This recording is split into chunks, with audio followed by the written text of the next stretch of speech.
things today in regards to this celebration. We've come to march today, right? All right. Well, in the last work of Dr. King, Where Do We Go From Here, Chaos or Community, Dr. King said, in the days ahead, we must not consider it unpatriotic to raise certain basic questions about our national character. Well, those days are here right now. And we refuse to be hoodwinked any longer. We refuse to be bamboozled any longer. We are not going to drink the Kool-Aid of the right and think things are going to work out under this present economic system and political system. It will not fix itself.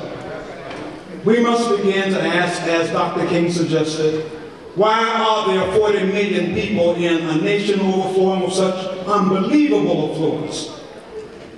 That was over 30 years that he made that statement. We have 20 million people still unemployed in this country. Why? Why does that condition continue to persist? How can we bail out Wall Street and then discover after the fact that it really didn't need it in the first place? And leave thousands of working and want to be working Americans holding a banknote marked insufficient funds. This economic system does not work for the want to work and the working middle class in America.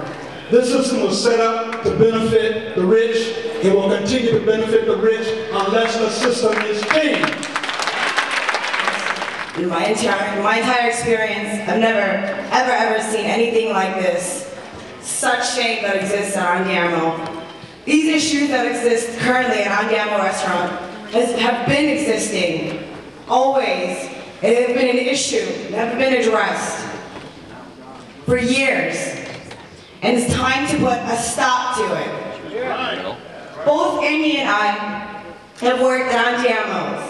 And today we stand together with over 100 restaurant workers and other supporters in this fight for justice. We're hungry for justice. These issues need to be addressed. And I guess I'll let Amy share her experience in the story and the issue on the animals.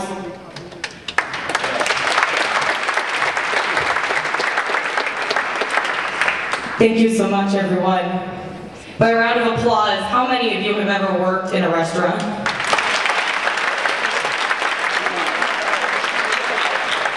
By a round of applause, how many of you have ever known someone who's worked in a restaurant? And by a round of applause, how many of you have ever eaten in a restaurant?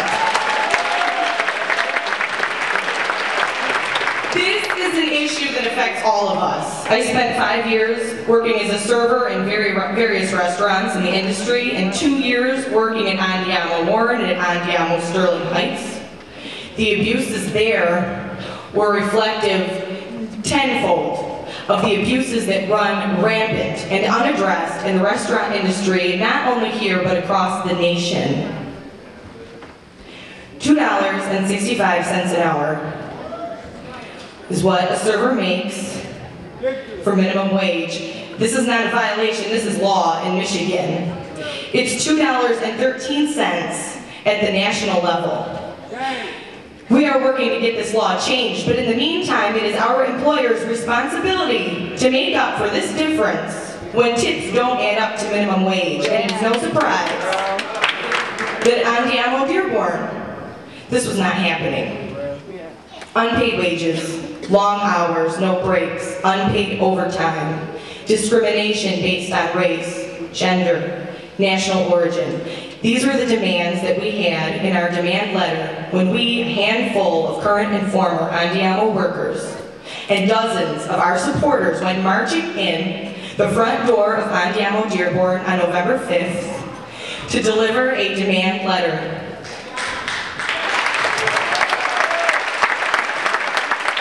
Insisting that these issues be addressed, and if they were not addressed in 2 weeks, we would show them. Well, 2 weeks passed, nothing happened. They asked for it.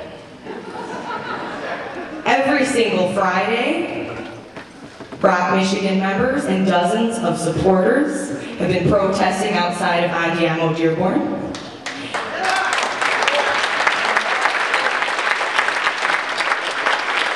And on January 12th, we escalated our campaign by publicly filing a lawsuit which included all of the above discrimination that I mentioned and illegal retaliation that took place after we delivered our demand letter.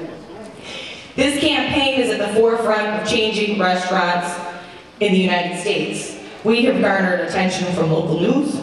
We've garnered attention from the Detroit Free Press, the Detroit News, Fox 2, and In These Times, which is a national news magazine. That said, how many of you here want to eat in restaurants that treat their employees fairly?